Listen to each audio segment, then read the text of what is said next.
Hello everyone, स्वागत है आप लोगों का हमारे यूट्यूब चैनल कॉन्सेप्ट आईक्यू में। दोस्तों, आप लोगों को पता है कि हम लोग यूपी पीसीएस प्रीलिम्स 2023 को ध्यान में रखते हुए यूपी पीसीएस के प्रीवियस ईयर पेपर को करा रहे हैं। साथ ही साथ ध्येय आईएएस की टेस्ट सीरीज़ भी कराई जा रही है और दृष्टि आईएएस की टेस्ट सीरीज़ भी कराई जा रही है। तो आज हम लोग ध्येय आईएएस की टेस्ट सीरीज़ नंबर 5 के बाद और आज हम करेंगे टेस्ट नंबर 6, जो किस पे कॉन्सेप्ट बेस होगा। ये होगा आपका वर्ल्ड ज्योग्राफी। किस पे होगा दोस्तों? World geography. और साथ ही साथ इसमें रखे गए हैं करंट अफेयर्स के क्वेश्चंस भी। तो ये दोनों ही चीज़ों को कंपाइल कर रही है। तो आइए शुरू करते हैं हम लोग पहले प्रश्न से।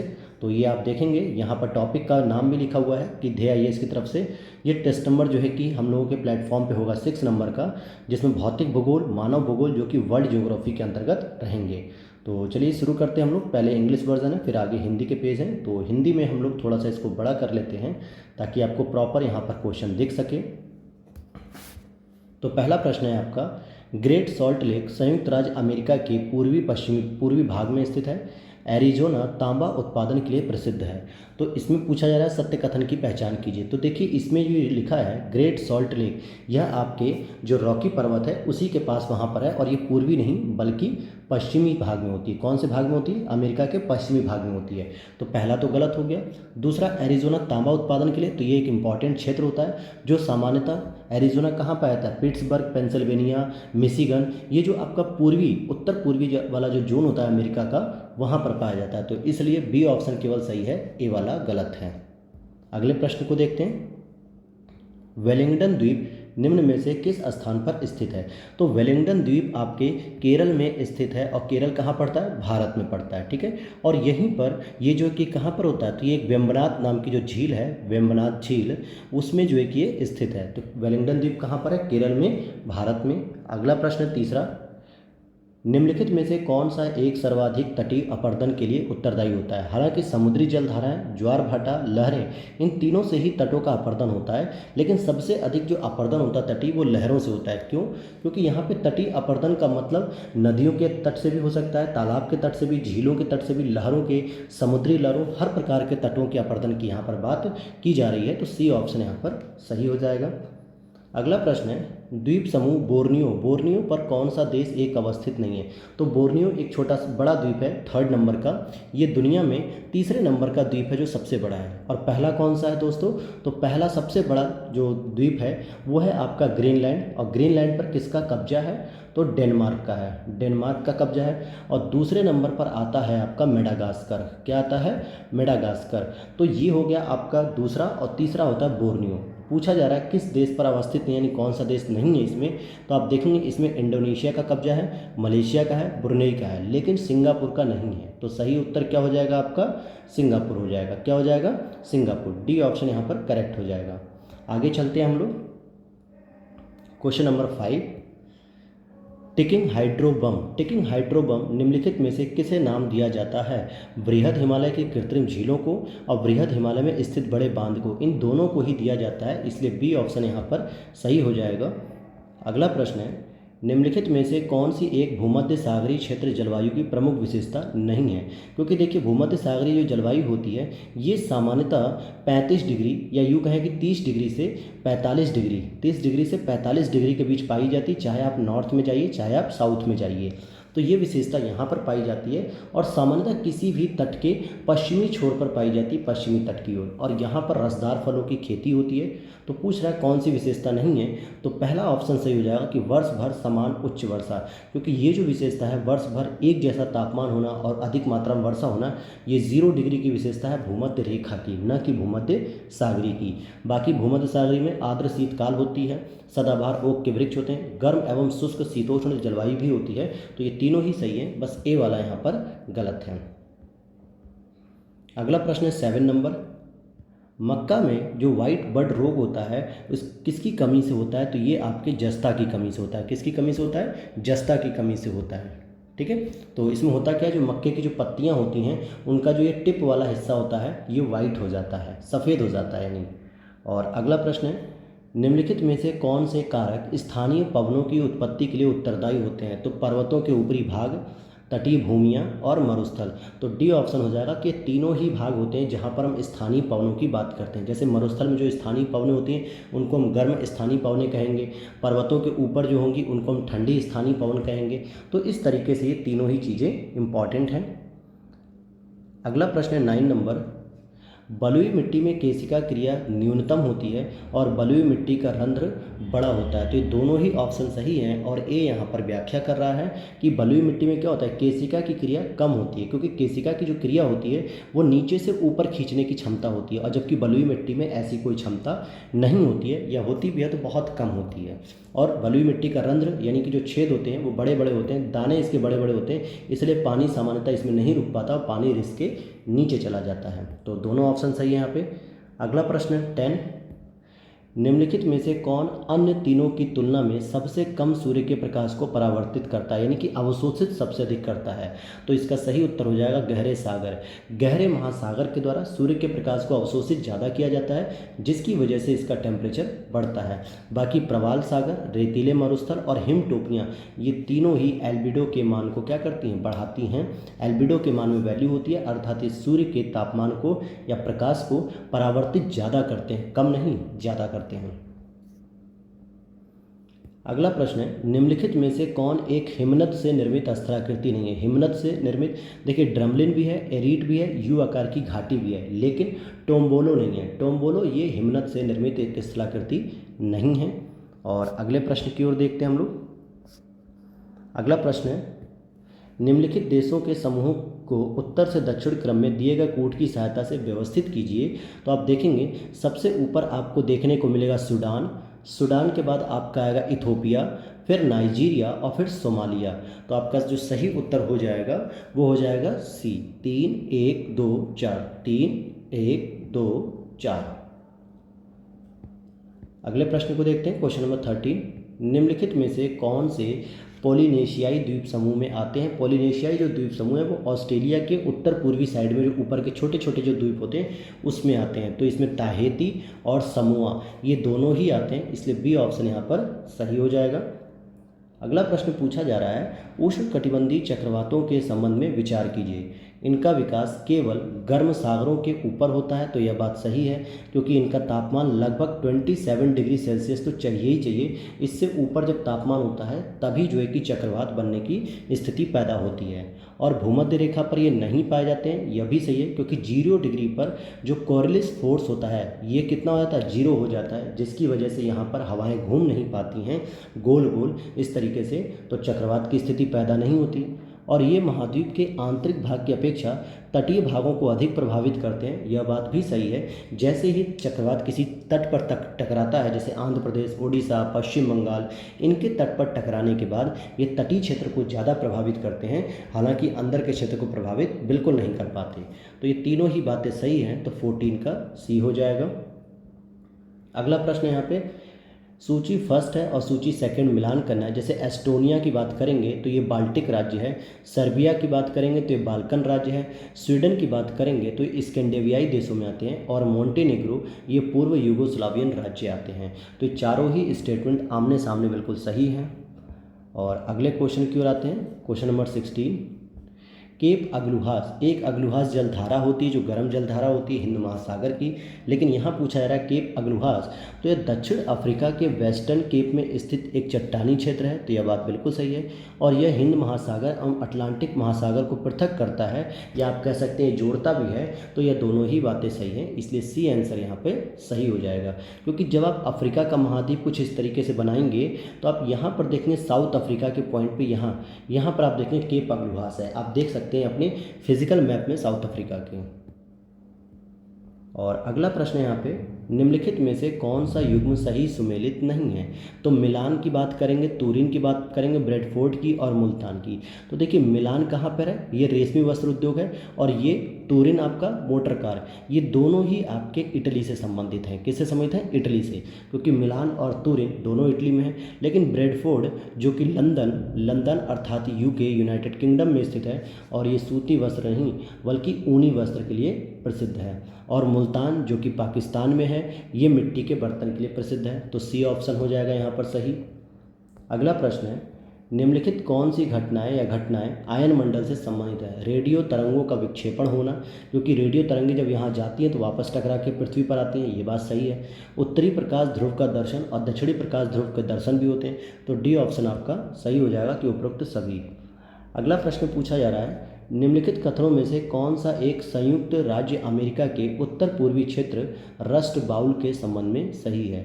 तो यह लौह उत्पादन हेतु प्रसिद्ध आर्थिक क्षेत्र है। यह बात बिल्कुल सही है, क्योंकि ये जो है कि यहाँ पर आपको पीटर्सबर्ग, पेंसिल्वेनियाई राज्य और जो है कि मिशिगन, ये सारे के सारे देखने को मिलते हैं। अगला प्रश्न यहाँ पे, जिब्राल्टर जल संधि ये किसको अलग करती है? तो ट्यूनीशिया को नहीं, मोरक्को को स्पेन से अलग करती है। यानी जब आप भूमध्य सागर के बारे में यहाँ देखेंगे तो यहाँ पर जो है कि एक जिब्राल्टर संधि होती है, जहाँ पे ये ऊपर स्पेन हो जाता है यूरोप का, और यहाँ पे आपका मोरक्को मिलेगा जो कि आपका साउथ अमेरिका का पार्ट है। किसका पार्ट है? साउथ अमेरिका का नहीं, साउथ अमेरिका नहीं, बल्कि ये अफ्रीका का पार्ट होगा। ठीक है, अफ्रीका का पार्ट। और दूसरी भाषा में कहें तो ये भूमध्य सागर को अटलांटिक महासागर से जोड़ती भी है, ये भी हो जाएगा। अब आगे क्वेश्चन नंबर 21 को हम देखते हैं, हिंदी वर्जन। अक्षांश परिभाषित किया जाता है किसी दिए गए बिंदु की विषुवत वृत्त से उत्तर या दक्षिण की क्या? कोणीय दूरी। इसको हम कोणीय दूरी के रूप में हम अक्षांशीय रेखा की माप करते हैं। अगला प्रश्न, देशांतर रेखाओं के संदर्भ में कौन सा कथन एक असत्य है? ये रेखाएं उत्तरी और दक्षिणी ध्रुव को मिलाते हुए खींची जाती हैं, यह बात सही है। यह वृत्ताकार होती हैं, इनकी लंबाई बराबर होती है, इनके बीच की दूरी ध्रुवों की ओर क्रमशः कम होती जाती है। तो बी वाला ऑप्शन गलत हो जाएगा, क्योंकि वृत्ताकार नहीं बल्कि अर्धवृत्ताकार होती हैं। कैसी होती हैं ये? अर्धवृत्ताकार। अगला प्रश्न यहाँ पे, निम्नलिखित कथनों में से कौन से कथन असत्य हैं? पृथ्वी की घूर्णन गति 15 डिग्री देशांतर प्रति घंटा है। बिल्कुल, 15 डिग्री पर 1 घंटा बदल जाता है मिनट, क्योंकि 1 डिग्री पर जो है कि 4 मिनट का अंतर आता है। तो 15 डिग्री पे क्या होता है? 60 मिनट का अंतर, अर्थात कि 1 घंटे का अंतर आ जाएगा। और ग्रीनविच से पूर्व के स्थान का समय ग्रीनविच समय से आगे होता है। तो आप इसको देखेंगे कि ये दोनों ही बातें सही हैं, और यहाँ असत्य पूछ रहा है, तो ना तो पहला गलत है और ना ही दूसरा, तो डी ऑप्शन हो जाएगा। अगला प्रश्न है यहाँ पे, यूरोप तथा एशिया को अलग करता है। यूराल पर्वत भी करता है, यूराल नदी भी करती है, काला सागर भी करते हैं। 5-6 ऐसी लोकेशंस हैं जहाँ पर यूरोप और एशिया अलग होते हैं, लेकिन यहाँ पे 2 ही ऑप्शन है, तो सी हम यहाँ पर मान लेंगे इसका उत्तर। अगला प्रश्न है, वह सीमित क्षेत्र जहाँ स्थल मंडल, जल मंडल और वायुमंडल एक दूसरे के संपर्क में आते हैं वो कहलाता है जैव मंडल। क्या कहलाता है? जैव मंडल। अगला प्रश्न है, विश्व का सबसे ऊंचा फ्री स्टैंडिंग माउंटेन कौन सा है? तो इसका जो सही उत्तर हो जाएगा वो हो जाएगा सी, किलीमंजारो। ठीक है, किलीमंजारो। और किलीमंजारो कहाँ पर स्थित है? तो ये अफ्रीका में तंजानिया देश के अंतर्गत किलीमंजारो एक ज्वालामुखी पर्वत है। माउंट एकांकागुआ की बात करेंगे तो ये साउथ अमेरिका की सबसे ऊंची चोटी है, साउथ अमेरिका की सबसे ऊंची चोटी है। और ये होती कहाँ पे है एकांकागुआ? तो ये चिली में देखने को मिलती है। कहाँ पर? चिली में। माउंट एवरेस्ट हमारे हिमालय में है, और माउंट मिचेल ये आपके अमेरिका में है। अगले प्रश्न की ओर देखते हैं, महाकाली संधि किन 2 देशों के मध्य है? तो देखिए, महाकाली संधि जो थी वो 1996 में आयोजित की गई थी, भारत और नेपाल के मध्य। इस महाकाली संधि में एक जो नदी है महाकाली नदी या काली नदी, या उसका दूसरा नाम है शारदा नदी। कौन सा नाम है? शारदा नदी। ओके, तो ये भारत और नेपाल के मध्य स्थित है। अगला प्रश्न है, ड्रमलिन के निर्माण में निम्न में से कौन से कारक उत्तरदायी हैं? ड्रमलिन के निर्माण में कौन से कारक उत्तरदायी हैं? तो जल या नदी, हिमानी या पवन, या इनमें से कोई नहीं। तो अभी हमने पीछे ऑप्शन देखा था जो हम लोगों ने टोम्बोलो वाले क्वेश्चन में देखा, तो ड्रमलिन भी क्या होता है? हिमानी से ही बनता है। अगला प्रश्न है, मैक आर्थर नदी क्षेत्र, सिगार लेक, ईगल पॉइंट आदि प्रसिद्ध यूरेनियम उत्पादन क्षेत्र में किस देश से संबंधित है? तो बी ऑप्शन हो जाएगा कनाडा, कनाडा से संबंधित है। अगला प्रश्न है यहाँ पे, तिब्बत के पठार की समुद्र तल से औसत ऊंचाई कितनी है? तो 4500 मीटर होती है। कितनी होती है? 4500 मीटर। अगला प्रश्न है, अनुकूलतम जनसंख्या सिद्धांत के अनुसार किसी देश की अनुकूलतम जनसंख्या वह जनसंख्या होती है जो उपलब्ध संसाधन, पूंजी व वर्तमान प्रविधि की स्थिति में अधिकतम प्रति व्यक्ति आय प्रदान करती है। तो बी ऑप्शन यहाँ पर सही हो जाएगा। 32 को देखेंगे, निम्नलिखित कथनों में से कौन से कथन सत्य हैं? विक्टोरिया झील अफ्रीका की सबसे बड़ी झील है, ये बात तो सही है बिल्कुल। विक्टोरिया जलप्रपात कांगो नदी पर स्थित है, जो नियाग्रा जलप्रपात से भी ऊंचा है। तो दोस्तों ये कांगो नदी पर नहीं बल्कि जाम्बेजी नदी पर है। किस पे है ये? जाम्बेजी नदी पर। तो इसीलिए यह स्टेटमेंट गलत हो गया और 32 का केवल ए ऑप्शन यहाँ पर सही हो जाएगा। अगले प्रश्न की ओर चलते हैं। अब यहाँ पर अगला प्रश्न है 33। यहाँ पर कुछ देश दिए हुए हैं और उनकी राजधानी पूछ रहा है। तो जैसे कोलंबिया की राजधानी की अगर हम बात करेंगे तो कोलंबिया की क्या हो जाएगी यहाँ पर? बोगोटा। और अर्जेंटीना की बात करेंगे तो ब्यूनस आयर्स। बोलीविया की बात करेंगे तो लापाज और इक्वाडोर की बात करेंगे तो क्वेटो। तो ये इनकी राजधानियों का मिलान है जो आप लोग देख सकते हैं। अगला प्रश्न पूछा जा रहा है, निम्नलिखित में से कौन सा एक दक्षिण अमेरिका का स्थलबद्ध देश है? तो दो स्थलबद्ध देश होते हैं, एक तो होता है आपका पराग्वे और एक होता है आपका बोलीविया। ध्यान दीजिएगा, पराग्वे और बोलीविया। जब आप साउथ अमेरिका का मैप देखेंगे तो यही दो देश हैं जिनकी सीमा समुद्र से साझा नहीं होती हैं। अगला प्रश्न पूछा जा रहा है, निम्नलिखित में से कौन एक शीतोष्ण कटिबंधीय घास का मैदान है? तो ये कैंटबरी हो जाएगा। क्या हो जाएगा? कैंटबरी। जबकि कैंपोज, सवाना और लानोज ये तीनों ही जो है कि उष्ण कटिबंधीय घास के मैदान है। अच्छा, ये कैंटबरी कहाँ पाया जाता है? तो ये न्यूजीलैंड में पाया जाता है। कहाँ पे? न्यूजीलैंड में। जबकि कैंपोज की बात करेंगे तो ये ब्राज़ील में पाए जाते हैं। लानोज की बात करेंगे तो ये वेनेजुएला में पाए जाते हैं, वेनेजुएला में पाए जाते हैं। और सवाना की बात करेंगे तो ये अफ्रीका में पाए जाते हैं। कहाँ पे? अफ्रीका में। अगले प्रश्न को देखते हैं। क्वीन मॉड पर्वत श्रेणी किस महाद्वीप को अलग लगभग 2 बराबर भागों में विभाजित करती है? तो ये अंटार्कटिका को करती है, जो कि सबसे साउदर्न पोस्ट मतलब होता है। आप कुछ इस तरीके से देखेंगे, जब ग्लोब पर देखेंगे तो नीचे होता है एकदम, ये पहाड़ी क्षेत्र मतलब ध्रुवों के पास होता है। और यहाँ पे क्वीन मॉड एक पर्वत श्रृंखला है जो इसको 2 बराबर भागों में बांटती है। अगला प्रश्न है यहाँ पे, अरल सागर कजाकिस्तान और तजाकिस्तान की सीमा बनाता है। विक्टोरिया झील युगांडा, तंजानिया, केन्या की सीमा बनाती है। तो आप देखेंगे अरल सागर कजाकिस्तान और ताजिकिस्तान नहीं बल्कि उज्बेकिस्तान, क्या आ जाएगा? उज्बेकिस्तान की सीमा बनाता है। तो पहला स्टेटमेंट गलत है और दूसरा यहाँ पर सही हो जाएगा।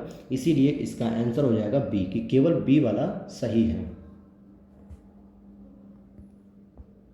अगला प्रश्न है यहाँ पर 38 नंबर। यहाँ पे जनजातियाँ हैं और संबंधित देश हैं। जैसे बात करेंगे एटा तो ये फिलीपींस में, फेल्लाह मिस्र में, यूइक साइबेरिया में है। लेकिन जो आइनू है ये चीन नहीं बल्कि जापान में देखी जाती है। तो बी ऑप्शन यहाँ पर सही हो जाएगा।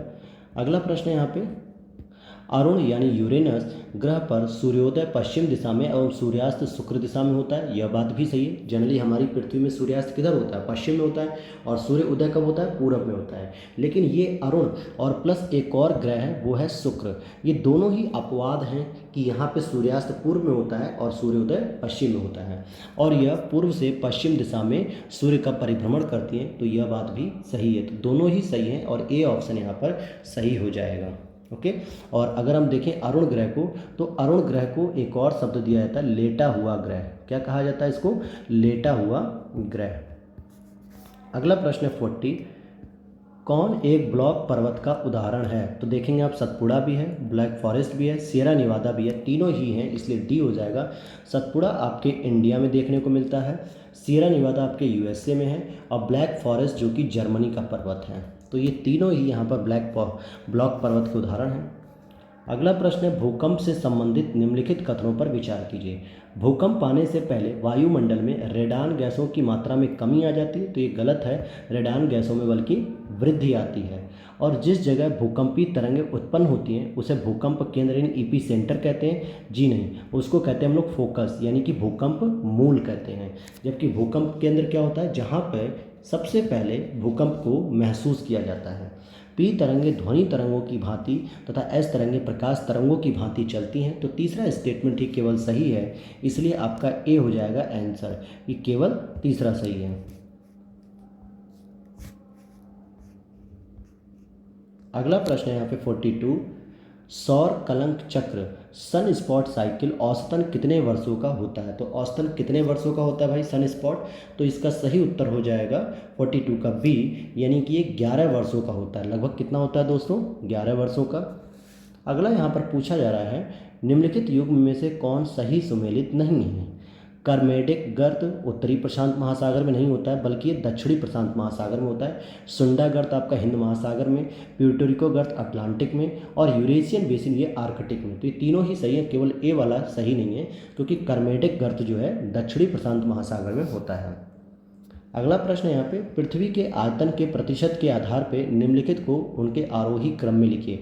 तो पहले सबसे कम किसको लिखेंगे? क्रस्ट को लिखेंगे, फिर क्रोड आएगा, फिर मेंटल आएगा, क्योंकि मेंटल लगभग 84% होता है, और क्रोड की बात करेंगे तो ये लगभग जो है कि 15% होता है, और क्रस्ट केवल 1% होती है। तो इसीलिए 44 का डी हो जाएगा कि सबसे पहले क्रस्ट, फिर क्रोड और फिर मेंटल। अगला प्रश्न है, कार्स्ट स्थलाकृतियाँ ये क्या होती हैं? तो ये भौम जल द्वारा निर्मित जो है कि स्थलाकृतियाँ होती हैं। तो ये 45 का ए हो जाएगा। सामान्यतः चूना पत्थर से निर्मित एक स्थलाकृतियाँ होती हैं। अगला प्रश्न है 46, वेगनर के अनुसार महाद्वीपीय विस्थापन हेतु उत्तरदायी पोलर फ्लिंग बल निम्नलिखित में से किससे संबंधित? तो ये जो पोलर फ्लिंग बल है ये पृथ्वी के घूर्णन से संबंधित है, और वेगनर महोदय ने 1912 में अपना महाद्वीपीय विस्थापन का सिद्धांत दिया था। अगला प्रश्न 47, निम्नलिखित में से कौन एक लघु प्लेट है? तो नजका प्लेट। नजका प्लेट एक लघु प्लेट है, जबकि प्रशांत महासागरीय प्लेट, यूरेशियाई प्लेट और अंटार्कटिका प्लेट ये तीनों ही एक बृहद प्लेटें हैं। अब अगले प्रश्न को देखते हैं, भूकंप के अधिकेंद्र से संबंधित निम्नलिखित कथनों में से कौन सा सही है? यह वह स्थान है जहाँ से भूकंपीय ऊर्जा निकलती है, या यहीं पर सबसे पहले भूकंपीय तरंगों को महसूस किया जाता है? तो देखिए, भूकंपीय ऊर्जा जहाँ से निकलती है वो भूकंप का मूल होता है, यानी कि फोकस, भूकंप मूल होता है। तो पहला तो गलत हो गया, और भूकंपीय तरंगों को जहाँ महसूस किया जाता है सबसे पहले, उसी को भूकंप का अधिकेंद्र या इपी सेंटर कहा जाता है। तो 48 का बी ऑप्शन आपका सही हो जाएगा। आगे देखते हैं 49, पृथ्वी के परपटी में सर्वाधिक मात्रा में पाया जाने वाला तत्व क्या होता है? तो सबसे अधिक मात्रा में ऑक्सीजन पाया जाता है, इसके बाद सिलिकॉन का नंबर आता है, फिर एल्यूमिनियम का नंबर आता है। ऑक्सीजन की अगर हम बात करें तो ये लगभग जो है कि 46.60% पाया जाता है, और सिलिकॉन की बात करें तो ये लगभग 28% पाया जाता है, एल्यूमिनियम लगभग 8% पाया जाता है, बाकी सभी चीज़ें इसमें फिर थोड़ा थोड़ा करके पाई जाती हैं। तो भूपरपटी जो होती है, जिसको हम लोग क्रस्ट कहते हैं, तो उसमें सबसे अधिक ऑक्सीजन की मात्रा मिलती है। अगला प्रश्न है, निम्नलिखित महाद्वीपों में से कौन सा क्षेत्रफल के अनुसार अंतिम स्थान पर है? तो यूरोप महाद्वीप सबसे अंतिम स्थान पर आता है। कौन सा? यूरोप महाद्वीप। अगर हम बात करेंगे तो इनमें ही अगर हम देखें तो सबसे पहले आपका आएगा एशिया नंबर 1 पे, फिर दूसरा आएगा अफ्रीका, फिर तीसरा आएगा उत्तरी अमेरिका, और यहाँ पे यूरोप जो है कि सबसे अंतिम में आएगा। अगला प्रश्न, भूसन्नतियों को पर्वतों का पालना भी कहा जाता है, यह किसने कहा है? तो ये कोबर का सिद्धांत है, यानी कि कोबर जिसको हम कहते हैं भूसन्नति सिद्धांत, कोबर ने दिया है। और यहाँ पर अगला प्रश्न है, समताप मंडल की परिस्थितियाँ हवाई जहाज उड़ाने के लिए एक आदर्श दशाएं होती हैं। बिल्कुल सही है। समताप मंडल बादलों एवं मौसम संबंधी घटनाओं से लगभग मुक्त होता है, यह भी सही है। तो ए ऑप्शन हो जाएगा, क्योंकि यहाँ पर किसी भी प्रकार का विचलन देखने को नहीं मिलता, इसीलिए यहाँ पर हवाई जहाज आसानी से उड़ाए जा सकते हैं। तो अगले प्रश्न पे चलते हैं, 53 प्रश्न पे।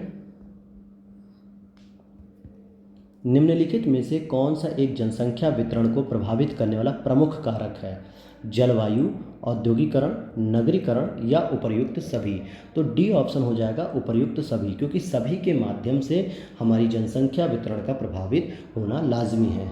अगला प्रश्न है 54, निम्नलिखित में से कौन सा एक रैंप घाटी का उदाहरण है? असोम की ब्रह्मपुत्र घाटी, एशिया का मृत सागर, लाल सागर या इनमें से कोई नहीं? तो रैंप घाटी का उदाहरण हो जाएगा असोम का ब्रह्मपुत्र घाटी, जो कि दो भ्रंश रेखाओं के बीच स्तंभ यथास्थिति ही रहे, परंतु संपीड़नात्मक बल के किनारे किनारे दो स्तंभ उठ जाएं। तो ये ब्रह्मपुत्र घाटी जो है असम की, ये इसका एक महत्वपूर्ण उदाहरण है रैंप घाटी का।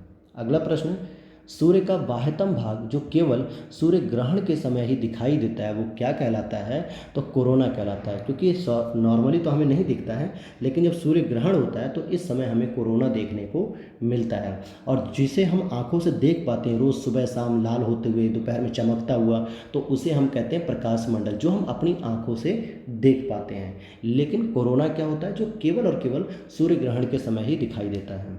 अगला प्रश्न है, निम्नलिखित ग्रहों में से किस एक पर प्रेशर कुकर की दशा उत्पन्न होती है। यानी यहाँ पर जो है कि आप देखोगे तो शुक्र हो जाएगा, क्योंकि यहाँ पे टेम्परेचर बहुत अधिक होता है, ठीक है, और इसीलिए यहाँ पर इसको, और साथ ही साथ इसके लिए दो तीन शब्द होते हैं कि इसको पृथ्वी की जुड़वा बहन भी कहते हैं, पृथ्वी की जुड़वा बहन भी कहते हैं, और वहीं इसको सांझ का तारा भी कहा जाता है, सांझ का तारा, और साथ ही साथ इसको भोर का तारा भी कहा जाता है, भोर का तारा भी कहा जाता है। तो ये दो तीन नाम है इसके लिए, जो अगर पूछा जाए तो आपको पता रहे कि ये किसको कहते हैं। अगला प्रश्न यहाँ पे प्रसिद्ध उपनाम है और देश या राज्य स्थान। अगर यूरोप की तेल राजधानी, यूरोप की जो तेल राजधानी वो हम एडरबीन को कहते हैं, एबरडीन को, और ब्लू ग्रास स्टेट ये केनकुटी को कहते हैं। मोतियों का द्वीप बहरीन को कहते हैं, और नगरों का शहर ये आपका वेनिस हो जाएगा। अगला प्रश्न, सुपरमून वह स्थिति है जब चंद्रमा पृथ्वी के, सुपरमून कब होगा, जब चंद्रमा पृथ्वी के सर्वाधिक निकट होता है। क्या होता है, निकट होता है। तो ऐसी स्थिति में क्या होता है, मून थोड़ा सा बड़ा दिखता है, यानी कि सूर्य जो मतलब चंद्रमा होता है वो थोड़ा बड़ा दिखता है ज़्यादा, क्योंकि हम पृथ्वी के ज़्यादा नज़दीक से इसे देखते हैं। अगला प्रश्न है, निम्नलिखित में से कौन सा एक सही सुमेलित नहीं है। भौगोलिक खोजें और खोजकर्ता। ग्रहों की गति का नियम, अगर हम बात करते हैं यहाँ पे ग्रहों के गति का नियम, मुझे लगता है एक प्रश्न छूट गया दोस्तों 59 वाला। चलिए अभी इसको हम देख लेते हैं। तो पूछा जा रहा है कौन सा एक सही सुमेलित नहीं है। तो ग्रहों की गति का नियम तो केपलर ने ही दिया है। सौर मंडल की खोज कॉपरनिकस ने दी है। और केप ऑफ गुड होप इसकी खोज कोलंबस ने नहीं की, बल्कि वास्को डिगामा ने की थी। पुर्तगाली यात्री थे ये, वास्को डिगामा, ठीक है, इसका वास्को डिगामा हो जाएगा ये। और उत्तरी ध्रुव की खोज रॉबर्ट पियरी ने की थी। तो सी ऑप्शन यहाँ पर सही हो जाएगा। अगला प्रश्न है, पवन द्वारा उड़ाकर लाई गई मिट्टी एवं बालू तथा रेत आदि के जमाव को क्या कहते हैं। जब पवन अगर उड़ा के लाती है तो सामान्यतः इसको लोयस का मैदान कह देते हैं। क्या कहते हैं इसको, लोयस का मैदान कहते हैं। अगला प्रश्न है यहाँ पे, यूरोप महाद्वीप में स्थित किस देश को जलवायु एवं भूमि की दृष्टि से लघु यूरोप भी कहा जाता है। तो ये फ्रांस को कहा जाता है। इसकी जलवायु और जो भूमि है इसी आधार पे इसको फ्रांस को लघु यूरोप भी कहा जाता है। अगला प्रश्न है यहाँ पे 63, निम्नलिखित में से कौन भूमध्य रेखा पर अवस्थित नहीं है। भूमध्य रेखा यानी कि 0 डिग्री पर नहीं अवस्थित है, तो वो हो जाएगा आपका इथियोपिया। कौन सा, इथियोपिया, जो कि कांगो गणराज्य, सोमालिया और युगांडा ये तीनों ही जो है कि किस पर अवस्थित है, भूमध्य रेखा पर अवस्थित हैं। अगला प्रश्न है यहाँ पे 64, निम्नलिखित में से कौन सी गर्म जलधारा है। कनारी की जलधारा, फ्लोरिडा की जलधारा, बेंगुला की जलधारा और फॉकलैंड की जलधारा। तो सही उत्तर हो जाएगा आपका फ्लोरिडा की जलधारा, जो कि गल्फ ऑफ मैक्सिको में उत्पन्न होती है, और ये गर्म जलधारा होती है। कैसी जलधारा होती है, गर्म जलधारा, जो कि गल्फ स्ट्रीम की जलधारा का भी भाग है। बाकी कनारी की जलधारा, बेंगुला की जलधारा, फॉकलैंड की जलधारा ये तीनों ही ठंडी जलधाराएँ होती हैं। अगला प्रश्न है यहाँ पे, प्रवास का गुरुत्व मॉडल, ग्रेविटी मॉडल किसने प्रतिपादित किया था प्रवास का। तो ये रॉयली ने प्रतिपादित किया। किसका, रॉयली ने।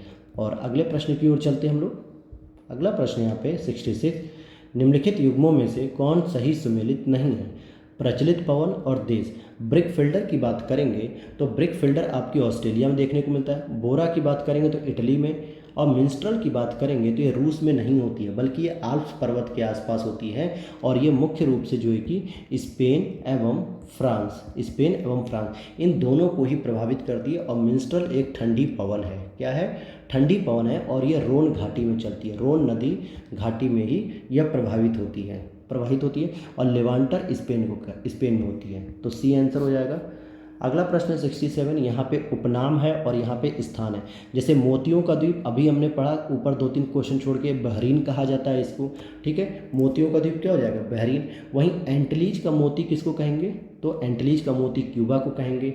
अंपायर सिटी न्यूयॉर्क को कहेंगे। और नदियों का देश बांग्लादेश को कहा जाता है। नदियों का देश बांग्लादेश को कहा जाता है। झीलों का देश पाकिस्तान को कहा जाता है। निम्नलिखित में से कौन ताप व्युत्क्रम में योगदान नहीं देता है। ताप व्युत्क्रम में हिमाच्छादित सतह, दीर्घ ठंडी रात, शांत वायु और मेघ आच्छादित आकाश। तो 68 का हो जाएगा बी, दीर्घ ठंडी रात। क्योंकि ताप व्युत्क्रम हेतु गर्म हवाओं का ऊपर पाया जाना आवश्यक है, अतः हिमाच्छादन से एल्बिडो होता है और मेघाच्छादन से ऊष्मा बाहर नहीं जा पाती, तो शांत वायु की स्थिति में ऊष्मा का विकेंद्रीकरण नहीं होता है और इन तीनों अवस्थाओं में ताप व्युत्क्रमणता की स्थिति बनती, जबकि ठंडी रातों में ऊष्मा का मुक्त विसर्जन करके ताप विलोमता नष्ट हो जाती है। तो ये आपका उत्तर हो जाएगा 68। और 69 की बात करेंगे तो अपने परिक्रमा पथ में पृथ्वी लगभग किस माध्य वेग से सूर्य का एक चक्कर लगाती है, तो इसका सही उत्तर हो जाएगा 30 किलोमीटर प्रति सेकंड से। अगला प्रश्न है यहाँ पे 70। भूमध्य रेखा से ध्रुवों की ओर सामान्य रूप में लवणता की मात्रा में कमी आती है क्या? भूमध्य रेखा से अगर हम ध्रुवों की ओर जा रहे हैं तो सामान्य रूप से जो है कि लवणता में कमी आएगी, बिल्कुल आएगी। और भूमध्य रेखा पर उच्चतम लवणता पाई जाती है, तो यह बिल्कुल भी सही नहीं है, क्योंकि उच्चतम लवणता लगभग 30 डिग्री के आसपास पाई जाती है। तो 70 का हो जाएगा सी। ए तो सही है लेकिन आर गलत है, तो ये हो जाएगा सी। अगले प्रश्न की बात करें, ओजोन परत पाई जाती है तो समताप मंडल के उच्च भाग में या समताप मंडल के निचले भाग में? तो आप देखेंगे ओजोन परत मुख्य रूप से समताप मंडल के निचले भाग में होती है, क्योंकि वो थोड़ी बहुत क्षोभ मंडल के उच्च भाग में भी पाई जाती है। अगला प्रश्न है, निम्नलिखित में से कौन सी वायुमंडलीय परत जैविक क्रियाओं के लिए सबसे महत्वपूर्ण है? तो सबसे महत्वपूर्ण होती है जैविक क्रियाओं के लिए तो क्षोभ मंडल, क्योंकि इसी में तूफान, आंधी, वर्षा, भूकंप की गतिविधियां सभी कुछ इसी में होती हैं और इसीलिए यही इसका उत्तर हो जाएगा। अगला प्रश्न है यहाँ पे, निम्न स्थानीय पवनों में से कौन अन्य तीन से भिन्न है? पुनास, खमसिन, फॉन, सोलेना। तो 73 का हो जाएगा ए, क्योंकि पुनास जो है कैसी है, एक ठंडी पवन है। कैसी पवन है ये? ठंडी पवन। और ये कहाँ पर चलती है? एंडीज पर्वत शिखर के किनारे पर चलती है, जबकि अन्य तीनों गर्म हैं। और खमसिन कहाँ चलती है? ये आपकी चलती है मिस्र में। और अगर हम सोलेनो की बात करेंगे तो ये सहारा रेगिस्तान में चलती है। फॉन की बात करेंगे तो ये आल्प्स पर्वत के पास चलती है। किसके पास? आल्प्स पर्वत के पास। अगला प्रश्न है 74, स्थानीय पवन और क्षेत्र काराबुरान, ये कहाँ चलती है भाई? काराबुरान, तो ये चलेगी आपकी मध्य एशिया में। टेम्पारोल आपकी चलेगी मध्य अमेरिका में। और सिस्टन पूर्वी ईरान में। और सिमुम अरब रेगिस्तान में प्रवाहित होती है। अब अगला प्रश्न है 75, तापीय व्युत्क्रमण की स्थिति में क्या होता है? प्रति 1 किलोमीटर की ऊंचाई पर तापमान में 6.5 डिग्री की कमी आती है, या प्रत्येक 165 मीटर की ऊंचाई पर तापमान में 1 डिग्री सेल्सियस की कमी आती है। तो आप यहाँ पर देखेंगे कि ऊंचाई बढ़ने के साथ तापमान घटता है और ऊंचाई बढ़ने के साथ तापमान बढ़ता है। तो व्युत्क्रमण की स्थिति क्या होती है? जो नेचुरल स्थिति होती है उसकी अपोजिट होती है। और नेचुरल स्थिति क्या कहती है? जैसे जैसे आप ऊपर बढ़ते जाएंगे वैसे वैसे आपका तापमान घटता जाएगा, लेकिन व्युत्क्रमण में क्या होता है? तापमान बढ़ता चला जाता है। तो डी आंसर यहाँ पर सही हो जाएगा, 75 का डी। अगला प्रश्न है, निम्नलिखित में से कौन एक नदी वल्दाई की पहाड़ी से निकलती है? कहाँ से निकलती है? वल्दाई की पहाड़ी से। तो वोल्गा नदी निकलती है। कहाँ से निकलती है दोस्तों? वोल्गा नदी। और यह पहाड़ी से निकलकर कैस्पियन सागर में गिरती है। और ये यूरोप की, किसकी? यूरोप की सबसे लंबी नदी है ये वोल्गा नदी, सबसे लंबी नदी है। और यह कहाँ पे निकलती है? कैस्पियन सागर में ये गिरती है। वहीं रियो ग्रैंडे की बात करेंगे तो ये यूएसए वर्सेस मैक्सिको यानी इनके बीच में सीमा बनाती है। नाइजर नदी की बात करेंगे तो ये गिनी की खाड़ी में गिरती है। किस खाड़ी में गिरती है? गिनी की खाड़ी में। और इसको तेल नदी भी कहते हैं, पाम ऑयल भी कहा जाता है। क्या कहा दिया जाता है इसको? Palm oil. और कांगो या जायरे नदी जो कि विषुवत रेखा अर्थात 0 डिग्री को ये 2 बार काटती, कुछ इस तरीके से 0 डिग्री को 2 बार काटती है। अगले प्रश्न को देखते हैं 77, ग्रेट ब्रिटेन के अंतर्गत निम्नलिखित में से कौन सा सम्मिलित है? उत्तरी आयरलैंड, स्कॉटलैंड, वेल्स या इंग्लैंड। तो 77 का हो जाएगा 1, 2, 3, 4, चारों ही इसमें समर्पित मतलब शामिल हैं। अगला प्रश्न है, किस वायुमंडलीय परत में संचार उपग्रह अवस्थित किए जाते हैं? तो जो संचार उपग्रह होते हैं वो सामान्यतः जो है कि हम लोग कहाँ स्थापित करते हैं? बी में, आयन मंडल में। यहीं से जो है कि संचार उपग्रह होते हैं और लगभग इसकी ऊंचाई जो होती है 80 किलोमीटर से लेकर 800 किलोमीटर तक हो जाती है। अगला प्रश्न, जननांकी संक्रमण सिद्धांत का उपयोग किया जाता है। तो ये किस में किया जाता है? किसी क्षेत्र की जनसंख्या के वर्णन के लिए और भविष्य की जनसंख्या के पूर्वानुमान हेतु। तो सी ऑप्शन हो जाएगा, ए और बी दोनों ही यहाँ पर सही हैं। अगला प्रश्न, निम्नलिखित में कौन सा एक प्रवास हेतु प्रतिकर्ष कारक नहीं है। तो प्रवास हेतु जो प्रतिकर्ष कारक नहीं है वो हो जाएगा चिकित्सा और शैक्षणिक सुविधा। तो ये जो है कि प्रवास के लिए जो है कि कोई कारक नहीं है, क्योंकि अगर ये सुविधाएं मिल रही हैं लोगों को तो शायद वो प्रवास नहीं करेंगे।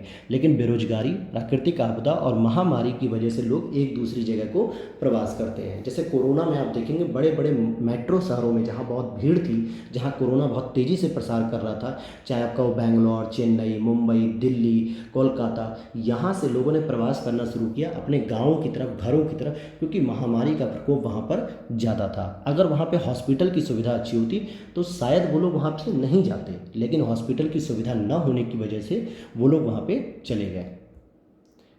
अगला प्रश्न है यहाँ पे 81, निम्नलिखित में से कौन सा एक जनसंख्या वितरण को प्रभावित करने वाला भौगोलिक कारक नहीं है? भू आकृति, मृदा, जलवायु या नगरीकरण।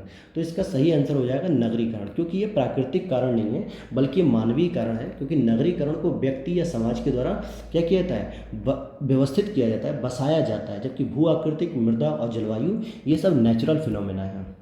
अगला प्रश्न, संयुक्त राज्य अमेरिका और कनाडा की अधिकांश जनसंख्या निवास करती तो कौन से डिग्री अक्षांश पे? तो 100 डिग्री पश्चिमी देशांतर के पूर्व में। तो सी ऑप्शन हो जाएगा। अगला प्रश्न है, निम्न में से कौन सी शीत एवं शुष्क पवन होती है? यानी कि शुष्क भी है और शीत भी, ठंडी भी है और गर्म भी। तो ये मिंस्ट्रल हो जाएगी। कौन सी? मिंस्ट्रल। और ये सामान्यतः फ्रांस में बहने वाली पवनें हैं, फ्रांस में, ठीक है, फ्रांस में ये बहती है। बाकी फॉन, सिराको और चिनुक ये तीनों ही गर्म हवाएं हैं। अगले प्रश्न को देखते हैं। यहाँ पे पर्वत हैं और उनके सर्वोच्च बिंदु यानी हाईएस्ट पीक क्या होते हैं? तो एंडीज की बात करेंगे तो एंडीज पर ही एकांकागुआ है जो कि चिली में सबसे ऊंची जो है कि पर्वत चोटी है यहाँ की। रॉकी की बात करेंगे तो क्या रॉकी में माउंट एल्बर्ट है? बिल्कुल सही बात है। और ग्रेट डिवाइडिंग रेंज यहाँ पे माउंट कोसिस्को है, और ये इसलिए यहाँ पे तीनों ही आपका सही हो जाएगा। तो 1, 2, 3 ये तीनों ही आपके सही हो जाएंगे। अगला प्रश्न है, निम्नलिखित में से कौन सा एक राइन नदी के संबंध में सत्य नहीं है? यह यूरोप का सबसे व्यस्ततम आंतरिक जल परिवहन मार्ग है, यह यूरोप की सबसे लंबी नदी है, राइन नदी को कोयला नदी भी कहते हैं, यूरोप का सबसे व्यस्ततम बंदरगाह रॉटरडम इसी नदी पर स्थित है। तो अभी हमने ऊपर पढ़ा कि वोल्गा नदी जो कि वल्दाई पहाड़ी से निकलती है वो यूरोप की सबसे लंबी नदी है। तो बी ऑप्शन हो जाएगा कि यूरोप की सबसे लंबी नदी वोल्गा नदी है, राइन नदी नहीं है। अगला प्रश्न है 86, निम्न में से सापेक्षिक आर्द्रता की सही परिभाषा क्या है? वायु के प्रति इकाई भार में उपलब्ध जलवाष्प का भार, या वायु के प्रति इकाई आयतन में विद्यमान जलवाष्प की मात्रा, या किसी भी तापमान पर वायु में उपस्थित जलवाष्प तथा उसी तापमान पर उसी वायु के जलवाष्प धारण करने की क्षमता, या उपर्युक्त में से कोई नहीं। तो सी हो जाएगा कि किसी भी तापमान पर वायु में उपस्थित जलवाष्प तथा उसी तापमान पर उसी वायु की जलवाष्प धारण करने की क्षमता के अनुपात को कहते हैं। और अगले प्रश्न को देखते हैं 87 प्रश्न, निम्नलिखित में से कौन सा महासागरीय जलधाराओं की उत्पत्ति एवं उनकी गति को प्रभावित करने वाले प्रमुख कारक हैं? ठीक है, प्रमुख कारक हैं। तो इसमें पृथ्वी का परिभ्रमण भी आता है, पृथ्वी का गुरुत्वाकर्षण भी आता है और वाष्पीकरण एवं वर्षा भी होती है। तो ये तीनों ही महासागरीय जल की धाराओं की प्रभावित करती हैं। तो डी ऑप्शन आपका सही हो जाएगा, 1, 2, 3। अगला प्रश्न क्या है, भूमध्य रेखीय क्षेत्रों में वार्षिक तापांतर बहुत कम होता है। बिल्कुल सही बात है, भूमध्य रेखीय क्षेत्रों में वर्ष भर तापमान लगभग एक जैसा होता है, यह बात भी सही है। तो ए और आर दोनों ही सही हैं।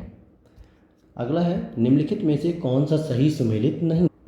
तो कौन सा सही सुमेलित नहीं है? यहाँ पे कुछ प्रमुख खनन केंद्र हैं और यहाँ पे अवस्थिति। तो देखिए, बुरहान पहाड़ी कुवैत में है, मरकैबो झील वेनेजुएला में है, वेस्टफेलिया झील जर्मनी में है, और जबकि डोनेट्स जो बेसिन है ये कनाडा नहीं बल्कि यूक्रेन में है। और ये पूछा जा सकता है क्योंकि यूक्रेन और रसिया वार की वजह से ये बहुत चर्चा में है, तो इसको पूछा भी जा सकता है। तो डी ऑप्शन यहाँ पर सही हो जाएगा। अगला प्रश्न है, विश्व का सबसे लंबा ट्रांस साइबेरियन रेल मार्ग कहाँ से कहाँ तक है? तो आप देखेंगे इसका जो सही आंसर रहेगा व्लादिवोस्तोक से सेंट पीटर्सबर्ग। ये जो व्लादिवोस्तोक है ये एशिया में आता है, मतलब रूस के एशिया वाले पार्ट में, और सेंट पीटर्सबर्ग जो है ये रूस के यूरोप वाले पार्ट में आता है। तो ये व्लादिवोस्तोक से सेंट पीटर्सबर्ग को जोड़ता है। अगले प्रश्न को देखते हैं 91, निम्नलिखित पारिस्थितिकी तंत्र पर वर्गीकरण का पर विचार कीजिए। जैसे टैगा है, उष्णकटिबंधीय सदापानी है, उष्णकटिबंधीय पर्णपाती है और टुंड्रा है। तो इसका जो सही उत्तर हो जाएगा, यहाँ पे पूछा जा रहा है कि इन परिस्थिति तंत्रों में वर्गीकरण के एल्बिडो मूल्य का घटता क्रम क्या होगा। तो बी ऑप्शन हो जाएगा 4 1 3 2। अगला प्रश्न है यहाँ पे 92।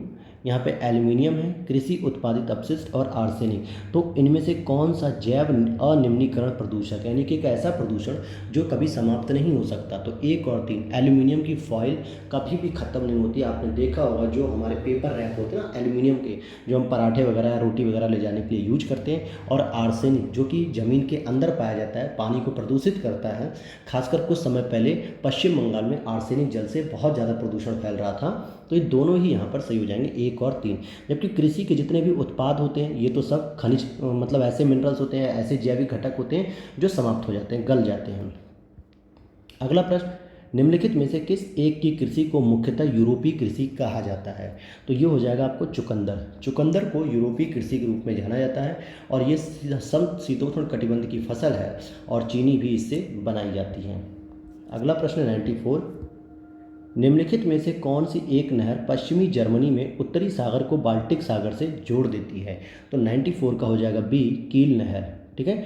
और बाकी अगर आप बात करेंगे वेलेंड नहर की, सू नहर की, तो ये दोनों ही जो ग्रेट लेक्स हैं, सुपीरियर लेक्स, ह्यूरॉन झील और ईरी झील, मिशिगन झील, एंटोरियो, तो ये सारी की सारी आपके नॉर्थ अमेरिका में पाई जाती हैं। अगला प्रश्न यहाँ पे जनजातियां हैं और यहाँ पे उनके निवास स्थान हैं। तो पूछा जा रहा है कौन सी सही सुमेलित हैं। तो ये आपको बताना है। तो आप देखेंगे कि बद्दू आपको नफूद में मिलेगी, बुशमैन कालाहारी मरुस्थल, समाई मलाया मिलेगी।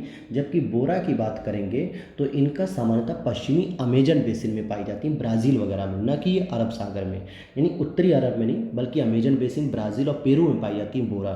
तो 1 2 3 सही हैं। अब 96 प्रश्न को देखते हैं। निम्नलिखित कथनों में से कौन सा एरिडोसॉल मृदा के संबंध में सत्य है। यह रेगिस्तानी प्रदेशों की लवड़ी व क्षारीय मृदा है। सतह के निकट इस मिट्टी में सोडियम की परत मिलती है। इस मिट्टी में ह्यूमस एवं जल का अभाव रहता है। यह सभी कथन सही है। तो 96 का सी मतलब डी कि सभी कथन सही हैं। अगला प्रश्न, विश्व में सर्वाधिक जनसंख्या घनत्व तो एशिया महाद्वीप में पाया जाता है। ओशिनिया में न्यूनतम जनसंख्या घनत्व तो पाया जाता है। तो 97 का सी, दोनों ही यहाँ पर बातें सही हैं। सबसे अधिक जनसंख्या घनत्व तो एशिया में और सबसे कम ओशिनिया में। अगला प्रश्न, निम्नलिखित में से कौन सा एक अनुकूलतम जनसंख्या सिद्धांत के जनक माने जाते हैं। तो इसका सही उत्तर हो जाएगा आपका एडविन केनिन, सी ऑप्शन यहाँ पर सही है।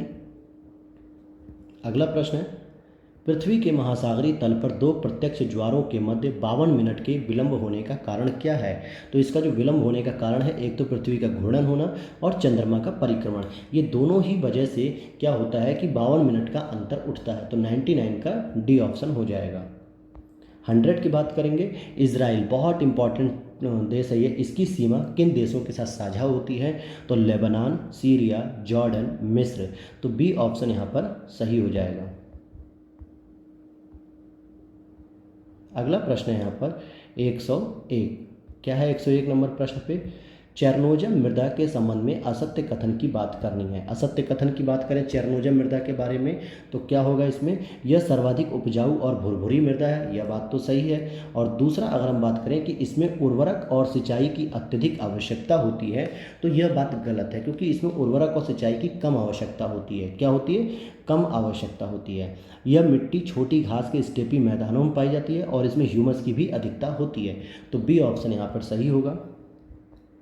अगला प्रश्न, जीवी अनुक्रमण का सही कूट की सहायता से क्रम बताइए। तो सही क्रम क्या होता है, तो सबसे पहले होगा विवस्त्रीकरण, उसके बाद प्रवास होगा, फिर उसके बाद आपका आएगा आस्थापन, फिर उसके बाद प्रतिक्रिया और उसके बाद स्थिरीकरण। तो डी ऑप्शन यहाँ पर सही हो जाएगा, 102 का डी ऑप्शन। अगला यहाँ पर है पेलेजिक। पेलेजिक पदार्थों का निक्षेपण महासागर के किस भाग में होता है। तो पेलेजिक पदार्थों का जो निक्षेपण होता है वो गहरे सागर में होता है। कहाँ पर, गहरे सागर में। अगला प्रश्न, भारत में मन्नार की खाड़ी में पाए जाने वाले प्रवाल भित्ति उदाहरण है, किसके उदाहरण है भाई, तो ये तटीय प्रवाल भित्ति के उदाहरण है। बी ऑप्शन हो जाएगा सही, तटीय प्रवाल भित्ति के।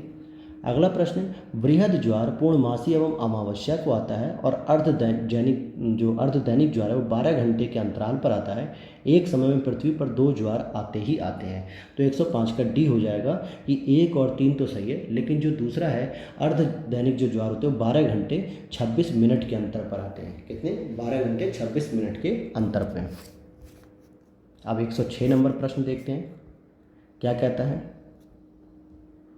तो अगला प्रश्न है आपका 106, मैदानी अथवा मरुस्थलीय भागों में सामान्यतः ग्रामीण बस्तियों का आयताकार प्रतिरूप पाया जाता है।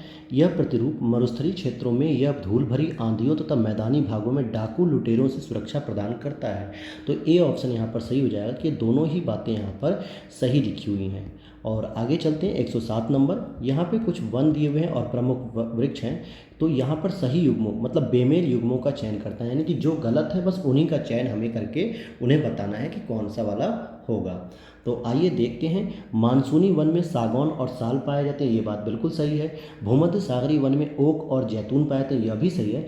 सदाबहार वर्षा वन में हेमलॉक और स्प्रूस नहीं पाए जाते हैं, क्योंकि ये दो हैं ये शीतोष्ण वन होते हैं, न कि जो है सदाबहार। और समशीतोष्ण या शीतोष्ण कोणधारी में क्या होते हैं? देवदार और चीड़। तो सी वाला हो जाएगा आपका मतलब बी ऑप्शन कि केवल तीसरा ही गलत है, क्योंकि हेमलॉक और स्प्रूस जो है कि शीतोष्ण कोणधारी वन है, ये मैंने अभी आपको बताया। अगला प्रश्न है 108, महाद्वीपीय विस्थापन सिद्धांत के अनुसार पैंजिया का विभाजन अंगारा लैंड और गोंडवाना लैंड में हुआ, लेकिन किस युग में हुआ? तो ये कार्बोनीफेरस काल में हुआ। किस में हुआ? कार्बोनीफेरस काल में हुआ। अगला प्रश्न है 109, निम्नलिखित में से कौन सा मानव विकास के 4 स्तंभों में शामिल नहीं है? 4 स्तंभों में शामिल नहीं है। समता, सतत पोषणी, सशक्तिकरण और उत्पादन की मात्रा। तो डी हो जाएगा उत्पादन की मात्रा। यह इसमें मानव विकास में शामिल नहीं है, क्योंकि ये ग्रोथ में शामिल होता है, मानव की वृद्धि में। अब अगला प्रश्न है यहाँ पर बी ऑप्शन मतलब 110, निम्न कृषि प्रकारों में से कौन कर्तन दहन कृषि का प्रकार है? मिश्रित कृषि, आदिकालिक निर्वाहन कृषि और रोपण कृषि या विस्तृत जीवन निर्वाह कृषि। तो 110 का हो जाएगा बी कि आदिकालीन निर्वाहक कृषि जो है कि कर्तन दहन कृषि का उदाहरण है। अगला प्रश्न है यहाँ पर 111, निम्नलिखित में से कहाँ विस्तृत वाणिज्य अनाज कृषि नहीं की जाती है? तो कांगो बेसिन में नहीं की जाती। कहाँ पे? कांगो बेसिन में। फिर अगला पॉइंट है, बिग इंच पाइपलाइन द्वारा किसका परिवहन किया जाता है? बिग इंच लाइन द्वारा मतलब इसके द्वारा किसका परिवहन किया जाता है? तो पेट्रोलियम का परिवहन किया जाता है। अगला प्रश्न है, कुटीर उद्योगों को पूंजी एवं परिवहन अधिक प्रभावित नहीं करते हैं। इन उद्योगों द्वारा निर्मित वस्तुओं का व्यापारिक महत्व भी कम होता है। तो आप देखोगे दोनों ही बातें सही हैं, इसलिए सामान्यतः हैवी इंडस्ट्री से जो सामान बनता है उस पर फोकस ज़्यादा किया जाता है, न कि कुटीर उद्योगों से। अगला प्रश्न है 114 नंबर पे, जकारू। जकारू क्या है दोस्तों?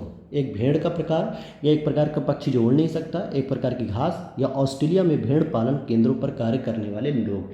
तो 114 का हो जाएगा डी, ये ऑस्ट्रेलिया में भेड़ पालन केंद्रों पर कार्य करने वाले लोगों को जकारू कहा जाता है। अगला प्रश्न है 115, यहाँ पे सूची फर्स्ट में प्राकृतिक रूप से पाए जाने वाले पदार्थ हैं और उनके तत्व। तो यह आपको मिलान करना है। जैसे माणिक्य की बात करेंगे तो ये एल्युमिनियम हो जाएगा, संगमरमर की बात करेंगे तो कैल्शियम होता है, हीरा की बात करेंगे तो हीरा में कार्बन पाया जाता है, और बालू की बात करेंगे तो इसमें सिलिकॉन पाया जाता है। 116, ज्वालामुखी पर्वत है और देश हैं, तो कहाँ पर कौन सा सही सुमेलित नहीं है? तो बस आपको ये मिलान करना है। जैसे माउंट रेनियर की बात करेंगे तो ये यूएसए में है, लेकिन माउंट एटना ये कोलंबिया में नहीं है, बल्कि ये सिसिली द्वीप पर मतलब माउंट एटना जो है कि मैक्सिको में है दोस्तों। कहाँ पर है ये? मैक्सिको। ओके।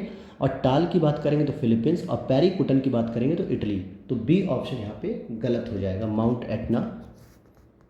अगला प्रश्न है, यहाँ पर सूची 1 और सूची 2 को मिलान करना है। किलीमंजारो। किलीमंजारो क्या है भाई? पर्वत है या पठार है या क्लिफ है या घाटी है? तो आपको यह बताना है। तो किलीमंजारो आपका क्या हो जाएगा? पर्वत हो जाएगा, जो तंजानिया में पाया जाता है। बोलीविया क्या है? बोलीविया का पठार होता है। डावर नाम की एक क्लिफ है। और हडसन मोहाक ये क्या होता है? आपका नदी घाटी होती है। अगला प्रश्न है 118, निम्नलिखित झीलों में से कौन सी एक कनाडा में स्थित नहीं है? रेंडियर झील, उर्मिया झील, अथबास्का, ग्रेट स्लेव। तो उर्मिया झील यहाँ पर स्थित नहीं है, क्योंकि ये जो उर्मिया झील है ये मुख्य रूप से ईरान की झील जानी जाती है। अगला प्रश्न है 119, निम्नलिखित द्वीपों को उत्तर से दक्षिण के सही क्रम में आपको सेट करना है। तो क्या हो जाएगा? सबसे पहले एजोर्स, बहामास, केप वर्ड और फॉकलैंड। तो बी ऑप्शन यहाँ पर सही हो जाएगा। एजोर्स कहाँ का है, तो ये पुर्तगाल का होता है, और बहामास, केप वर्ड, फॉकलैंड भी होते हैं। फिर आगे है 120, यहाँ पर कुछ केंद्र हैं और यहाँ पे उद्योग हैं। तो आइए इनका हम मिलान करते हैं। जैसे संघाई की बात करेंगे अगर हम संघाई की, तो संघाई चीन में वस्त्र और मशीनरी के लिए फेमस होता है। मिलान की बात करेंगे जो कि इटली में होता है, तो ये रेशम वस्त्र उद्योग के लिए फेमस है। नागोया जापान का, जो कि ऑटोमोबाइल इंडस्ट्री है। और हवाना सिगार उद्योग है। हवाना क्या है, सिगार उद्योग। अगला प्रश्न 121, उष्ण कटिबंधीय सदाबहार वनों की विशेषताओं में सम्मिलित नहीं है। तो उष्ण कटिबंधीय सदाबहार वनों की विशेषताओं में क्या सम्मिलित नहीं है, तो अत्यधिक व्यावसायिक महत्व, यानी कि डी ऑप्शन यहाँ पर सही हो जाएगा। अगला प्रश्न, नदी और शहर, इनको मिलान करना है। तो वल्तावा, मेंजनेरेस, टगस या डेन्यूब। तो 122 का हो जाएगा आपका। जैसे वल्तावा की बात करेंगे तो प्राग में हो गया, चेक गणराज्य प्राग। मेंजरेस की बात करेंगे तो मैड्रिड हो गया, स्पेन की राजधानी। टगस की बात करेंगे तो लिस्बन हो गया, और डेन्यूब की बात करेंगे तो ये बेलग्रेड हो गया। अगला यहाँ पर प्रश्न आएगा 123 नंबर, निम्नलिखित गर्तों में से कौन सा एक अटलांटिक महासागर में स्थित नहीं है। प्यूर्टो गर्त भी है यहाँ पर, ओके, लेकिन एल्यूशियन गर्त नहीं है। एल्यूशियन गर्त स्पेशली उत्तरी प्रशांत महासागर में अलास्का के पास, जबकि रोमांचे गर्त और सैंडविच गर्त भी आपके अटलांटिक में। तो बी ऑप्शन यहाँ पर सही हो जाएगा। अगला यहाँ पे सागर और उसके साथ लगे हुए देश की बात हो रही है। तो आइए इसको देख लेते हैं हम लोग कि कौन सा सही सुमेलित है। तो आप देखेंगे यहाँ पर कि काला सागर में टर्की आता है और कैस्पियन सागर से जुड़ा हुआ अजरबैजान है। लेकिन लाल सागर सीरिया से नहीं, बल्कि सीरिया किससे जुड़ता है, तो ये भूमध्य सागर से जुड़ता है। तो यहाँ पर तीसरा गलत है, बाकी 1, 2 सही है, इसलिए ए ऑप्शन हो जाएगा। 125 को देखें, निम्नलिखित कथनों पर विचार कीजिए और कूट की सहायता से सही कथनों का चयन कीजिए। तकला मकान रेगिस्तान पश्चिमी चीन में स्थित है। गिब्सन रेगिस्तान पश्चिमी ऑस्ट्रेलिया में स्थित है। 10 एलुट रेगिस्तान ईरान में स्थित है। तो क्या हो जाएगा इसका, डी हो जाएगा कि सभी युग्म सुमेलित हैं। क्या है कि सभी कथन सही सत्य हैं। अगला प्रश्न यहाँ पे आप करंट अफेयर्स आ रहा है यहाँ पर कि नवंबर 2022 में निम्नलिखित में से किस भारतीय खिलाड़ी को स्विट्जरलैंड पर्यटन द्वारा मैत्री दूत नियुक्त किया गया है। तो वो हो जाएंगे आपके नीरज चोपड़ा। कौन हो जाएंगे, नीरज चोपड़ा। अगला है विश्व कबड्डी महासंघ के तत्वाधान में कबड्डी विश्व कप 2022 का आयोजन कहां पर किए जाने का निर्णय 2022 में लिया गया था। तो जो 2025 में कबड्डी का जो मतलब विश्व कप होगा, ये हो जाएगा आपके पश्चिमी मिडलैंड्स ब्रिटेन में। कहाँ पे होगा, ब्रिटेन में होगा। अगला है नवंबर 2022 में पहली बार भारत एवं आसियान देशों के रक्षा मंत्रियों की बैठक का आयोजन सिएम रिप में किया गया, और सिएम रिप स्थित है, कहाँ पर स्थित है, तो कंबोडिया में स्थित है। अगला प्रश्न, चैंपियन ऑफ द अर्थ पुरस्कार 2022 के निम्नलिखित कथनों पर विचार कीजिए। यह संयुक्त राष्ट्र पर्यावरण कार्यक्रम द्वारा दिया जाने वाला सर्वोच्च पर्यावरण पुरस्कार है। इस वर्ष व्यावसायिक दूरदृष्टि श्रेणी से भारतीय वन्यजीवी वैज्ञानिक डॉक्टर पूर्णिमा बेगम बर्मन को यह पुरस्कार दिया गया। तो इसमें से कौन सा सही हो जाएगा, सी ऑप्शन की दोनों ही सही हैं, यानी दोनों स्टेटमेंट सही हैं। अगला प्रश्न, नवंबर 1922 मतलब 2022 में किस देश को प्रतिस्थापित करके भारत विश्व स्टील उत्पादन में दूसरे स्थान पर पहुंच गया। तो डी हो जाएगा, जापान को हटा के। हालांकि चीन जो है कि नंबर 1 पे है, और अब दूसरा स्थान जापान का हो गया, तीसरा स्थान अमेरिका का, और चौथा दक्षिण कोरिया का। अगला प्रश्न है, नवंबर 2022 में आयोजित 17वें G20 शिखर सम्मेलन के बारे में विचार कीजिए। इस सम्मेलन का आयोजन बाली इंडोनेशिया में हुआ था, यह बात सही है। इस सम्मेलन की मुख्य विषय वस्तु थी रिकवर टुगेदर रिकवर स्ट्रॉन्गर। और प्रधानमंत्री नरेंद्र मोदी की अनुपस्थिति में रक्षा मंत्री राजनाथ सिंह इस सम्मेलन में भारत का प्रतिनिधित्व किया था इन्होंने। तो आप यहाँ पर देखेंगे कि जो कौन सा सही हो जाएगा, तो केवल जो है कि गलत पूछा जा रहा है। अच्छा, यहाँ पे गलत, तो केवल तीसरा गलत है, क्योंकि यहाँ पे रक्षा मंत्री राजनाथ सिंह जी नहीं गए थे, बल्कि यहाँ पे खुद स्वयं नरेंद्र मोदी जी ने प्रतिनिधित्व किया था। और जो 18वां G20 शिखर सम्मेलन हो रहा है वो कहाँ पे होगा, तो इंडिया में होगा। और यूपी के कितने जिलों में हो रहा है, टोटल 4 जिलों में हो रहा है। और उन जिलों के नाम आप लोग अब बताइएगा कमेंट बॉक्स में। अगला प्रश्न है, नवंबर 2022 में निम्नलिखित में से किस एक देश द्वारा वर्ष 2028 तक परमाणु ऊर्जा संचालित अपना पहला चंद्रमा बेस बनाने की घोषणा की है। तो किस देश के द्वारा की गई है, तो चीन के द्वारा। ये ऊट पटांग काम ना दोस्तों चीन ही करता है। अगर कुछ भी ना समझ में आए तो चीन पर रिस्क आप ले सकते हैं। ये ऊट पटांग काम बहुत करता है। पैसा बहुत हो गया तो क्या करेगा भाई, कहीं ना कहीं तो इन्वेस्ट करना ही है इसको। नवंबर 2022 में 7वें वैश्विक प्रौद्योगिकी सम्मेलन का आयोजन कहाँ पे किया गया? तो 133 का हो जाएगा डी, नई दिल्ली में किया गया। अगला प्रश्न है, समन्वय 2022 निम्नलिखित में से किस सशस्त्र बल द्वारा आयोजित एक मानवीय सहायता और आपदा राहत अभ्यास है? तो 134 का हो जाएगा सी, भारतीय वायुसेना के द्वारा समन्वय 2022 शुरू किया गया। अगला प्रश्न, नवंबर 2022 में बहुराष्ट्रीय समुद्री अभ्यास मालाबार 2022 आयोजित किया गया। यह किसके किसके बीच होता है? तो ये जापान, ऑस्ट्रेलिया, अमेरिका और भारत, इन चारों के बीच ही यह आयोजित किया जाता है। तो 135 का ए। अगला प्रश्न है, नवंबर 2022 में सर्वोच्च न्यायालय द्वारा 103वें संवैधानिक संशोधन अधिनियम को वैध घोषित किया गया था। यह किससे संबंधित था? 103 वाले की बात हो रही है यहाँ पर। तो ये हो जाएगा आपका EWS यानी इकोनॉमिक वीकर सेक्शन से संबंधित है, जो आर्थिक रूप से गरीब लोग हैं। 137 प्रश्न है, उत्तर प्रदेश के मुख्यमंत्री योगी आदित्यनाथ द्वारा स्टैचू ऑफ डिग्निटी मर्यादा मूर्ति का अनावरण अयोध्या में किया गया। यह मूर्ति किस मतलब महापुरुष को यह समर्पित की गई है? तो यह हो जाएगा आपका स्वामी रामानुजाचार्य, स्वामी रामानुजाचार्य, बी ऑप्शन यहाँ पर हो जाएगा। क्वेश्चन नंबर 138 है, दिसंबर 2022 में अमेरिकी वाणिज्यिक पत्रिका फोर्ब्स द्वारा जारी विश्व की 100 सर्वाधिक शक्तिशाली महिलाओं की सूची में महसा अमीनी को प्रथम बार मरणोपरांत इस सूची में शामिल किया गया। और महसा अमीनी यह किस देश की हैं? तो ये हो जाएंगी आपके ईरान की। अगला प्रश्न, दिसंबर 2022 में प्रतिष्ठित पत्रिका टाइम द्वारा निम्नलिखित में से किस एक को वर्ष 2022 का पर्सन ऑफ द ईयर घोषित किया गया है? तो ये हो जाएंगे आपके वोलोदिमीर जेलेंस्की, जो कि यूक्रेन के राष्ट्रपति भी हैं, इनके बारे में कहा गया है। अगला प्रश्न है 140, दिसंबर 2022 में किस अंतर्राष्ट्रीय संस्था द्वारा जारी migration and development brief report 2022 में उच्चतम जो प्रेषण प्रवाह प्राप्त करने वाले देशों में भारत को शीर्ष स्थान दिया गया, यानी रेमिटेंस? और यह जो रिपोर्ट होती है ये वर्ल्ड बैंक के द्वारा जारी की जाती है, रेमिटेंस रिपोर्ट। अगला प्रश्न है, नवंबर 2022 में केंद्र सरकार द्वारा चलाए गए नई चेतना अभियान का उद्देश्य क्या है? तो महिलाओं के खिलाफ हिंसा का उन्मूलन करना। 142 प्रश्न, निम्नलिखित में से कौन वर्ष 2023 में भारतीय गणराज्य दिवस पर गणतंत्र दिवस पर मुख्य अतिथि हैं? तो ये अब्दुल फतेह अल सीसी, और ये कहाँ के हैं दोस्तों? तो ये मिस्र के हैं। कहाँ के हैं? मिस्र के हैं। 142 का ए। अगला प्रश्न है 143, नवंबर 2022 में कतर में आयोजित फीफा विश्व कप के बारे में कथनों पर विचार कीजिए। इस टूर्नामेंट में कुल 32 टीमों ने हिस्सा लिया। यह पहला फुटबॉल विश्व कप है जिसका आयोजन अरब जगत में हुआ है। तो यह आप देखेंगे कि दोनों ही बातें यहाँ पे सही है, तो इसलिए सी स्टेटमेंट सही हो जाएगा। क्या हो जाएगा? सी। 1 और 2 दोनों सही हैं। अगला प्रश्न, नवंबर 2022 में हिंद महासागर रिम एसोसिएशन मंत्रिपरिषद की 22वीं बैठक निम्नलिखित में से किस स्थान पर आयोजित की गई? तो ये हो जाएगा ए, ढाका बांग्लादेश में। कहाँ पर? ढाका बांग्लादेश में। अगला प्रश्न, निम्नलिखित पुस्तकों और उनके लेखकों का सही युग्म सुमेलित है। तो यह आपको देखते हैं, अच्छा यहाँ पर कूट के हिसाब से नहीं है, बस डायरेक्ट दिया हुआ है। तो आप देखेंगे कि the opium trophy Khushwant Singh की है, the philosophy of modern song Bob Dylan की है, द हैराम्बी फैक्टर गुरजीत सिंह की है। तो डी ऑप्शन हो जाएगा उपयुक्त सभी। अगला प्रश्न, नागरिकों, उद्योगों तथा सरकार को समीप लाने के विषय वस्तु के साथ ई गवर्नेंस पर 25वें राष्ट्रीय सम्मेलन का आयोजन नवंबर 2022 में कहाँ पर किया गया? तो कटरा जम्मू कश्मीर में आयोजित किया गया। और अगला प्रश्न 147, भारतीय खाद्य सुरक्षा एवं मानक प्राधिकरण फसाई के द्वारा किस हिमालयी पशु को खाद्य पशु के रूप में मंजूरी मिली है? तो हिमालयी याक को मिली है।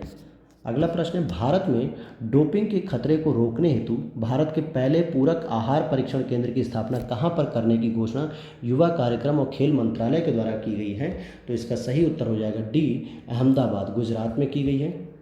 अगला प्रश्न, नवंबर 2022 से दिसंबर 2022 के मध्य वाराणसी में आयोजित काशी तमिल समागम का आयोजन किस मंत्रालय के सहयोग से किया गया है? तो यहाँ पर हो जाएगा शिक्षा मंत्रालय। शिक्षा मंत्रालय के सहयोग से यह जो है कि आयोजित किया गया था। अगला और यहाँ पे लास्ट प्रश्न है, जनवरी 2023 में आयोजित होने वाले 17वें भारतीय प्रवासी दिवस सम्मेलन के संबंध में निम्नलिखित कथनों पर विचार कीजिए। इसका आयोजन स्थान एमपी इंदौर में है। गुयाना के राष्ट्रपति मोहम्मद इरफान अली इस सम्मेलन के मुख्य अतिथि होंगे और सत्य कथनों का चयन करना है। तो यहाँ पे दोनों ही कथन मेरे दोस्तों ये बिल्कुल ही सही हैं, दोनों ही कथन यहाँ पर सही है। तो ये हो गया आपका जो है कि टेस्ट नंबर 6 और अब हम लोग कल मिलेंगे टेस्ट नंबर 7 के साथ। तो मिलते हैं नेक्स्ट वीडियो में। वीडियो अच्छी लगी तो लाइक कीजिएगा, अपने दोस्तों के साथ भी शेयर कीजिएगा और मिलते हैं नेक्स्ट वीडियो में। Thanks for watching.